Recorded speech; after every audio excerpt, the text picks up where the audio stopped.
BBC जो है वो एक तरफा खबर चलाती है लेफ्ट विंग का, जिसका मतलब है सरकार को बदनाम करने की साजिश थी। मोदी की कोई साजिश नहीं है, बल्कि साजिश इन लोगों की थी। तो क्या बीबीसी तो भाई साहब सुपारी मीडिया है, मैं बता रहा हूँ। बीबीसी सही है, मीडिया को अधिकार है बोलने का। सुप्रीम कोर्ट का डिसीजन आया, ठीक है। तो नमस्कार, एक बार फिर से पहुंच गए सीपी। और सीपी हम इसलिए आते हैं ताकि जनता की बात आप तक पहुंचा सके, आपको बता सके कि जनता क्या सोचती है। और सीपी आने का एक कारण ये भी होता है कि यहाँ देश के विभिन्न छोरों से आए हुए लोग मौजूद होते हैं, तो कह सकते हैं कि देश की जो बात है वो निकलकर सामने आ जाती है। मेरा नाम है गौरव झा, सहयोग कर रहे हैं प्रदीप। मुद्दा है आज का बीबीसी पर। बीबीसी की वो डॉक्यूमेंट्री जिसके बाद छापा पड़ता है। छापा में क्या निकलता है, सबके सामने सार्वजनिक चीजें नहीं बताई गई है पूरी तरीके से, लेकिन बहुत सारी चीजें फोन, लैपटॉप, कंप्यूटर जब्त किया गया, ये सारी चीजें अपडेट्स पब्लिक को पता है। अब ऐसे में पब्लिक से जानने की कोशिश करेंगे कि क्या ये सरकार की साजिश थी या सरकार को बदनाम करने की जो बीबीसी की साजिश थी उस पर आईटी ने अपना काम किया है। जानने की कोशिश करते हैं। चाचा नाम बताइए। राज भारद्वाज। चाचा क्या रहा है ये मुद्दा? मोदी की साजिश है, बीबीसी की साजिश है, विदेशी फंडिंग है, क्या है? कोई मोदी की कोई साजिश नहीं है, बल्कि साजिश इन लोगों की थी। क्योंकि जो इंटरनेशनल में हेराफेरी करी गई थी पैसे के अंदर, पहले क्या एक इनकम टैक्स का एक अलग दायरा होता है और उसने नोटिस भेजा था इनको, और उसमें नोटिस का इन्होंने कोई जवाब नहीं दिया। फिर रेड मारी गई थी। जो बीबीसी का जो उन्होंने डॉक्यूमेंट्री मोदी के ऊपर चलानी चाहिए थी गोधरा कांड की, वो जो है एक अलग उनका प्रायोजिक वो था अलग से, बाकी कोई मुद्दा नहीं था। और मुद्दा जो है इनका रचा हुआ मुद्दा था पहले बीबीसी का। तो क्या बीबीसी को डॉक्यूमेंट्री नहीं बनानी चाहिए थी? क्या डॉक्यूमेंट्री? क्या जब सुप्रीम कोर्ट ने उसको नील कर दिया तो फिर क्या डॉक्यूमेंट्री की जरूरत हो गई है? जब क्लीन चिट दे दी पहले ही प्राइम मिनिस्टर बनने से पहले, तो फिर क्या यही है? तो ये तो सब इनकी साजिश चल रही थी कि किस तरह ये कांड हुआ जाए। लगता है कुछ विदेशी फंडिंग वाली बात होती है क्या? जी बिल्कुल बिल्कुल, क्योंकि बीबीसी जो है वो एक तरफा खबर चलाती है लेफ्ट विंग का, जिसका मतलब है सरकार को बदनाम करने की साजिश थी। बीबीसी की डॉक्यूमेंट्री में थी सरकार को बदनाम करने की, क्योंकि वो काम राहुल गांधी जी तो कर नहीं पाए, उनके अन्य सहयोगी कर नहीं पाए, इस वजह से बीबीसी को आगे लाया गया। अगर बीबीसी पे जो सर्वे हो रहा है तो उससे बीबीसी के लोगों को बेचैनी क्यों हो रही है? अगर उनका लैपटॉप जब्त किया गया तो आपने गलत किया है तो आप तिलमिला रहे हो। अगर गलत नहीं करोगे तो उसकी जांच होने दो। तो मेरा सीधा कहना है, गला आज लोकतंत्र का घोटा नहीं जा रहा है। गला तो उस समय लोकतंत्र का घोटा गया था जब इंदिरा गांधी जी की सरकार थी। इंदिरा गांधी साहब जी ने पूरा आपातकाल लगा दिया था। जो भी उनके खिलाफ बोलता था इंदिरा जी उसको जेल में ठुसवा देती थी। तो आज मोदी जी है, मोदी जी तो सबका साथ सबका विकास के साथ काम कर रहे हैं, और बीबीसी जो है ये एजेंडा चलाने वाली एक न्यूज है। तो बीबीसी के अलावा जब उसकी डॉक्यूमेंट्री पर बैन लगता है तो भारत के ही छात्र क्यों प्रोटेस्ट करने लग गए मोदी के खिलाफ? क्योंकि उनको उनके जो चैनल है बीबीसी उसको बैन किया गया तो उनमें तिलमिलाहट पैदा हो गई कि इसे बंद क्यों किया जा रहा है। भाई आपको बैन नहीं किया गया है, आपकी जांच हो रही है, सर्वे कर रही है। अगर कोई भी संस्था सर्वे कर रही है तो उसको होने दो, जो दूध का दूध पानी का पानी हो जाएगा। अगर आप लोग उसमें क्या कहते हैं अड़चन डालोगे तो आप लोग गलत हो जब भी तो अड़चन डाल रहे हो, उसकी क्लियर होने दो जांच। जी बीबीसी डॉक्यूमेंट्री तो बनी है वो गलत है, और जो रेड हुई है वो सही है। रेड हुई है टैक्स इवेजन के लिए, उससे उसका कोई लेना देना नहीं है। इंटरनेशनल टैक्स जो भी उसको रेमिटेंस आए हैं, जो पैसे आए हैं, जो कमाई हुई है उस पर पूरा टैक्स नहीं दिया, तो रेड भी नहीं पड़ी। ये सर्वे हुआ अभी, सर्वे जब होता है इनकम टैक्स का तो सर्वे होने से पहले मोबाइल फ़ोन वगैरह एम्प्लॉइज़ के जब्त कर दिया, अब सबको दे दिए वापस। तो कोई गलत नहीं है। और जो डॉक्यूमेंट्री बनाई है ना, डॉक्यूमेंट्री तो बहुत ही गलत बनाई है। जब सुप्रीम कोर्ट ने उसको फैसला दे दिया बिल्कुल इनोसेंट है मोदी, तो डॉक्यूमेंट्री उसके बाद बनी। अगर ऐसे थे तो भैया पहले ही बना लेते ना, सुप्रीम कोर्ट का फैसला आने के बाद ही बनाई है ना। तो क्या बीबीसी तो भाई साहब सुपारी मीडिया है, मैं बता रहा हूँ। क्योंकि जब भी इसने बात सुनो, आपको पता है 1970 के अंदर 1970 को बीबीसी को बैन कर दिया था इंदिरा गांधी ने, क्योंकि लुइस मेले फ्रांस का एक निदेशक था, उसने मूवी बनाई थी, उसमें चाइल्ड लेबर का दिखाया था उसने। कुछ इंडिया के अंदर चाइल्ड लेबर जो है ना, बाल शोषण बहुत ज़्यादा होता है, तो उसको उन्होंने बैन कर दिया। ऐसे कई रीज़न है इन्होंने बैन किया, लेकिन मोदी ने बैन नहीं किया कभी भी। सिर्फ बैन नहीं किया, उसको सिर्फ इनकम टैक्स का सर्वे भी अपने आप हुआ, ये नेचुरल है, कोई उसका नहीं है। अगर देखो कोई टैक्स नहीं देगा तो सर्वे तो होगा भाई साहब। अगर हम टैक्स नहीं देंगे हमारी भी रेट पड़ेगी, अंबानी के यहाँ भी पड़ेगी।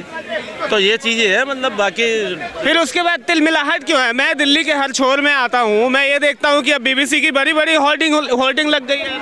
देखिए BBC as a news channel one sided news broadcast करती है और ऑलवेज जो राष्ट्रवादी सरकार है, राइट विंग सरकार है, उसके खिलाफ में प्रोपेगेंडा करती है। ये बाहरी शक्तियों से फंडेड है, तो इसके खिलाफ अगर जांच हो रही है तो बहुत बड़ा स्टेप है। ये पहले ही होना चाहिए था। सरकार जो आज कर रही है पहले होना चाहिए था। ऐसी मीडिया के ऐसे संस्थानों के खिलाफ भी बैन करने का अधिसूचना जारी होना चाहिए, जिसमें जैसे वायर हो गया, हिंदुस्तान हो गया, जो वन साइडेड कवरेज अब जिस वायर की बात कर रहे हैं उसी वायर की आरफा खानम शहरवानी को अवार्ड मिल जाता है। ये बहुत दुर्भाग्य की बात है। हमारे ऐसे देश में जहाँ हिंदू बहुसंख्यक है उसके खिलाफ मतलब कि वो न्यूज़ प्रोड्यूस करती है और उसके खिलाफ बात करती है। सच में बीबीसी प्रोपेगेंडा चलाती? नहीं, मुझे नहीं ऐसा लगता। बीबीसी सही है, मीडिया को अधिकार है बोलने का। सुप्रीम कोर्ट का डिसीजन आया, ठीक है। देखिए मैं बताता हूँ, जब कांग्रेस की सरकार थी तो उस समय भी मीन्स करप्शन था। बाद में हमें पता चला, बीजेपी के लीडर बताएं कि 2G स्पेक्ट्रम हुआ, 5G हुआ, जो भी हुआ। उसी तरह क्या बीजेपी में नहीं होता होगा, लेकिन ये जो दूसरी पार्टी है वो निकाल नहीं पा रही है। आज हमारा डायनेमिक प्राइसिंग है रेलवे में, आज हमारा जीएसटी भी देते हैं, फिर स्वच्छता सेस भी देते हैं, फिर टैक्स भी देते हैं, उसके बावजूद भी आज महंगाई बढ़ रही है। तो पैसा जा कहाँ रहा है? मुझे तो ऐसा नहीं लगता, मुझे लगता है कि कुछ गड़बड़ है। ठीक है, मुद्दा उठा रहे कि महंगाई बढ़ रही है। देखो इन्होंने बोला कि बीजेपी राज में होता होगा, ये नहीं, इसका मतलब श्योर नहीं है, he is not that sure. तो बीजेपी राज में होता होगा, पहले हुआ कांग्रेस में तो अब भी हो, ऐसा कुछ नहीं है। बीजेपी की राज में भाई साहब, बीजेपी की राज में सुरक्षित तो हो आप। यहाँ पर पहले जब कांग्रेस का राज था तो यहाँ आए दिन बम फटते थे, पीलीभीत में, कभी बॉम्बे में, कभी कहाँ। अरे कम तो यार अब तो सिर्फ बॉर्डर पे छोट-मोट घटनाएं होती हैं। पहले बात सुनो, यहाँ से बजट जाता था लद्दाख में और जहाँ पर J&K का जब 370 वैसा वो वहाँ के मुख्यमंत्री क्या करते थे, लद्दाख में तो पैसा ही नहीं भेजते थे। पत्थर मारो वो पैसा दे देते, टारगेट देते थे, पत्थर मारो सेना के ऊपर जितने मार सकते हो आपको इतने मिलेंगे, इतने पत्थर मारोगे तो इतने मिलेंगे। तो अब ये बताओ, उनके वो अपने बच्चों को तो विदेश में भेज दिया उन्होंने पढ़ने के लिए, और उनके हाथ में, गरीब जनता के हाथ में पत्थर फेंक दिए। तो अब मेरे को ये बताओ 370 अब जब से बीजेपी आई है 2014 बाद, यहाँ कितने बम फटे हैं दिल्ली के? ठीक है, देश की सैनिक मजबूत हो रही है। अच्छा ठीक है, मैं देखिए जो अगर आप फिनेंस कहें तो फिनेंस नहीं ठीक है, अगर आप करें मीन्स एक्सटर्नल अफेयर्स वो ठीक है, आप रोड कहें नितिन गडकरी का ठीक है। मैं ये नहीं कह रहा कि पूरा का पूरा खराब है, लेकिन जो खराब है वो जो मुझे खराब लग रहा है एज ए सिटीजन, वो मुझे खराब लग रहा है। तो मुझे महंगाई लग रही है खराब, तो वो खराब है। आप एक्सटर्नल अफेयर्स ठीक है, आप एजुकेशन डिपार्टमेंट भी क्यों हुई है, इसके पीछे का कारण है कि मतलब इस्लामिक कंट्रियों ने, ओपेक कंट्रियों ने तेल का भाव आसमान पे चढ़ा रखा है। क्योंकि ओवैसी साहब के एक लेटर जो ओपेक कंट्री को गया था कि भैया यहाँ से तुम तेल के जरिए एक इस सरकार को हटाने का काम करो, यहाँ बात भी बाकी हम देख लेंगे। लेकिन यहाँ उल्टा ये हो गया कि हमारे मंत्री साहब जो है नितिन गडकरी साहब ने उनके 57 मुल्कों का जो अय्यासी में जो पैसा खर्च करते हैं, बड़े बड़े टावर हैं, उनको खंडर करने का प्लान तैयार करके हमारे भारत में अल्टरनेटिव फ्यूल का जो प्रोजेक्ट पे काम करने लगे हैं। अंडानी अंबानी को जो लोग बुरे भले कह रहे हैं, आज अंडानी अंबानी जी ने रिन्यूएबल पावर के सेक्टर में कितने बड़े इन्वेस्टमेंट कर रहे हैं, ये भी लोगों को देखना चाहिए। आखिर उससे रिन्यूएबल सोर्स से जो एनर्जी हम लोग के पास आएगा, उससे पॉल्यूशन भी कम हो जाएगी देश में। जो पॉल्यूशन आज दिल्ली में AQI इंडेक्स में कितना गिरा, मतलब कि 308 हो गया, इन्होंने कहा है 308 हो गया।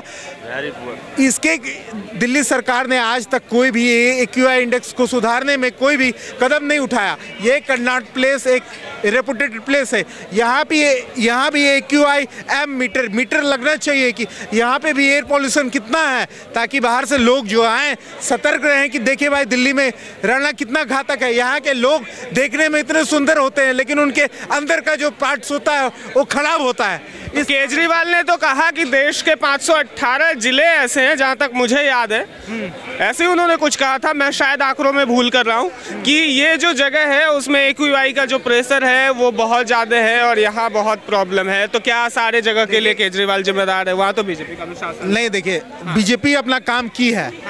जो रोडवेज का मामला था, दिल्ली को वो कह रहे हैं हरियाणा से निकल के आ रही, हरियाणा से जो निकल के आ रही तो सेपरेट रोडवेज हो गया, इस कारण से अभी कम हुआ है, AQI इंडेक्स सुधरा है।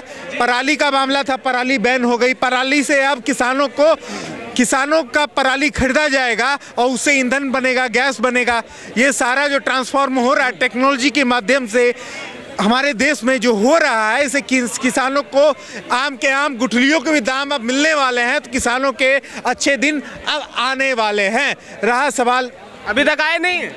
आ रहे हैं, प्रगति में है। किसानों के तो मौज हो रहे हैं, किसानों के मौज हो रखे हैं। किसान आंदोलन के बाद किसानों को जो प्रॉफिट मिल रहा है उससे वो बड़े गाड़ी खरीद रहे हैं, देख रहा हूं मैं, है ना। किसान के माली हालत सुधर रहे हैं, लेकिन रहा बात आम लोगों का, है ना, आम लोगों की सुरक्षा का सवाल। देश में प्रधानमंत्री जी के राज्य में जो है हमारा आने वाला जनरेशन सुरक्षित हो रहा है और होने जा रहा है। आज विपक्ष ने हमारे एयरक्राफ्ट मतलब फाइटर एयरक्राफ्ट्स को का स्क्वाड्रन के स्ट्रेंथ को जानबूझ के पॉलिटिकली घटाया। आज राफेल पे तो बात करने के लिए राहुल जी सदन में उड़ जाते हैं। आज MRFA डील जो है हमारा पेंडिंग है, 4 साल से अभी तक नहीं कर पाई है सरकार। क्यों विपक्ष के नाते इस पर सवाल नहीं उठाते? क्यों सरकार को नहीं बोलते कि आप MRFA डील को जल्दी फाइनल करो और 10 स्क्वाड्रन फाइटर जेट जल्द से जल्द पूरा करो हमारे देश के लिए? क्यों नहीं बोलते? क्योंकि उनको देश के हितों से कुछ लेना देना नहीं है।